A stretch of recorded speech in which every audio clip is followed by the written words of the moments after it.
Hello hi నమస్తే welcome back to my channel సిసిరా official. నేను చెప్పే ఈ టిప్ అయితే ప్రతి ఒక్కరికి యూజ్ అవుతుందని చెప్పేసి నేనైతే అనుకుంటున్నాను. మనం పిల్లలు స్కూల్కి వెళ్ళేటప్పుడు బాక్స్లో అయితే యాపిల్ పెడుతుంటాం కదండి. ఆ యాపిల్ అయితే కలర్ చేంజ్ అయిపోయి అదే స్మెల్ వచ్చి తినడానికి అసలు పిల్లలు ఇష్టపడరు. ఆ యాపిల్ని అయితే తిరిగి ఇంటికైతే పట్టుకొచ్చేస్తారు కదండి. అలా స్మెల్ రాకుండా కలర్ చేంజ్ అవ్వకుండా యాపిల్ ఫ్రెష్గా ఉండాలంటే నేను చెప్పే ఈ టిప్ని అయితే ఫాలో అవ్వండి. ఇలా యాపిల్ని కట్ చేసుకొని ఒక బౌల్ తీసుకొని ఒక బౌల్లో ఒక గ్లాస్ వాటర్ తీసుకోండి. గ్లాస్ వాటర్లో ఒక స్పూన్ సాల్ట్ అయితే మిక్స్ చేయండి.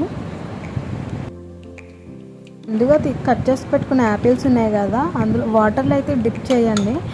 ఇలా డిప్ చేసిన తర్వాత ఆ యాపిల్స్ మొత్తం వేరే ప్లేట్లోకి అయితే తీసుకోండి. యాపిల్కి ఉన్న వాటర్ మొత్తం డ్రై అవ్వడానికి ఒక క్లాత్ అయితే క్లీన్ చేసి పిల్లలకి ఇప్పుడైతే బాక్స్లో అయితే పెట్టేసుకోవచ్చండి. ఇప్పుడైతే ఎటువంటి కలర్ అయితే